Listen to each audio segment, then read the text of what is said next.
Nothing Putin is doing right now is actually new. This is just a stale mothball-scented plagiarism. There is no strategic genius here, and certainly no multi-move masterstroke. Prolonged negotiations to buy time and terrorizing the innocent civilian population. All of this has happened before in Russian history and concluded with disastrous results. While we try to gaze forward into the mysteries of tomorrow, in Moscow offices they are meticulously working to restore the day before yesterday, using outdated manuals and ancient instructions from the era of the plague and sailing frigates. Remember, Sergei Lavrov once came out with some nonsense, saying that in his work, President Putin consults exclusively with Peter the Great, Ivan the Terrible, and Catherine II. So, as it turns out, this actually is not a joke at all. For Ukrainians, who since 2022 have been asking themselves every winter why they strike at the energy sector if it does not bring them victory on the front lines, it is important to understand that we are dealing with a fanatical reenactor. What Vladimir Putin is doing today is practically a word-for-word, down to the very comma, retelling of the chapter The Northern War about Peter the Great from Vladimir Medinsky's historical textbook. Putin has seemingly decided that he had found in Russian history a magical manual on how to burn out the enemy's will and achieve a final victory. But there is one nuance here. This model of greatness through exhaustion, which he is so diligently copying, was not a guarantee of success, but a sentence with a deferred execution date. During the Great Northern War, Peter the Great transformed Muscovy into a colossus with feet of clay, which was only able to sustain itself under conditions of total archaism. But Putin is trying to force this monster into our world, where all of that fragile clay inevitably crumbles at the very first encounter with reality. To understand why Putin's bloody plagiarism is sputtering before our eyes, let's dissect the mechanism itself. How exactly did the vast and powerful empire of that time orchestrate its strategic victories through the deceptive imitation of peace? And why does a scenario originally written for sailing frigates and flintlock rifles guarantee modern Russia not a triumph, but a final and absolute historical shipwreck today? But first, subscribe to this channel and click the bell to get notifications about new videos. Please remember to like the video and share your thoughts in the comments below. This really helps to promote the video. And if you want to support the creator, check out Patreon and buy me a coffee. All the links are in the description and the first comment. If you want to understand why the Kremlin so obsessively pushes the idea of being ready for dialogue through all its agents of influence, don't look for any peaceful intentions here. This is the famous Öland Loop, a tactical naval maneuver first tested by Peter the Great against the Swedes over 300 years ago. In the year 1718, when the Great Northern War had finally reached a long and bloody stalemate, an endless diplomatic marathon began on the remote Öland Islands. Peter the Great provided his trusted envoys Osterman and Bruce with specific instructions that today serve as a desk manual in Putin's bunker. Drag out the negotiations for as long as possible, but under no circumstances should you break them off. So, what exactly is the deep cynicism behind this scheme? For the Empire, the process of diplomatic negotiations is not a viable pathway toward lasting peace, but rather a calculated form of waging war. Pay close attention to Putin's current rhetoric. He persistently calls for dialogue, but he categorically refuses to consider a truce or a ceasefire during the meetings. This is a literal copy of the historical three-point strategic method used by Peter the Great. The first point is the imitation of adequacy. While diplomats are drinking tea, the aggressor appears to the world as a party seeking a solution. The second point is paralysis of will. An endless process creates the illusion among allies that an agreement is just around the corner, which means they can hold back on supplying weapons or the next package of sanctions.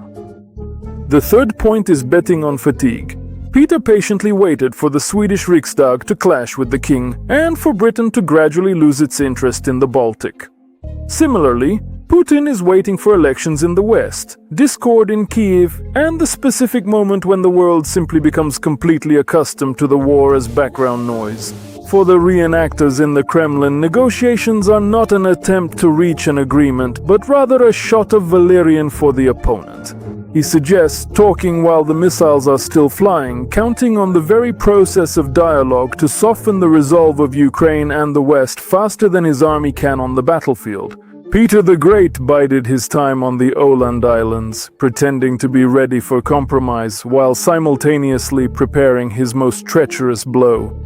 He knew that in order to get his negotiating partner to sign the necessary papers more quickly, it wasn't about persuasion. It was about pushing them to the brink of a humanitarian catastrophe. And here, the talentless plagiarist Putin moves forward into the next chapter of his well-worn and old playbook. For those looking for military logic in the strikes on Ukraine's energy infrastructure, there simply isn't any. Putin is literally copying the raids of General Lacy, who, 300 years ago, forced his enemy to become more compliant not by fighting their army, but by waging war against women, children, and the elderly. In 1719, when the diplomatic negotiations on the Åland Islands reached a complete deadlock, Peter I decided that the Swedish people should pay dearly for the stubbornness of their king. He sent a massive landing force to the Swedish coast with a single brutal task: to turn the daily lives of the civilian population into a state of constant torture. Lacy did not storm large fortresses or seek out open battles.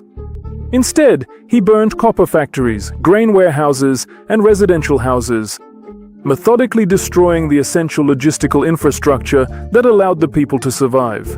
While the entire Swedish coastline was slowly turning into smoldering ashes, the diplomat Osterman would approach the Swedish government with a mockingly polite and cold question. "Well, my dear gentlemen, has your official position changed at all now? Do our terms not seem significantly more reasonable to you in the harsh light of these fires?" This is the essence of Putin's formula.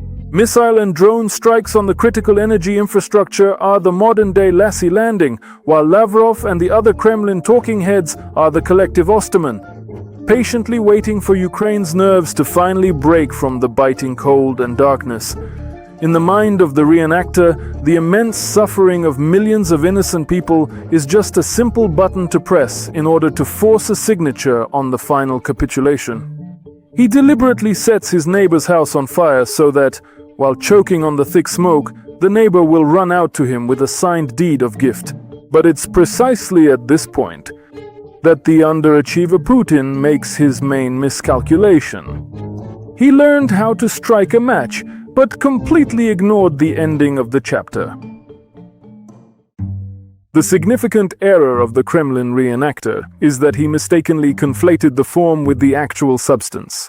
Putin is convinced if he precisely repeats Peter the Great's moves, drags out time, and strikes at the rear, then the Treaty of Nystad and greatness will automatically follow.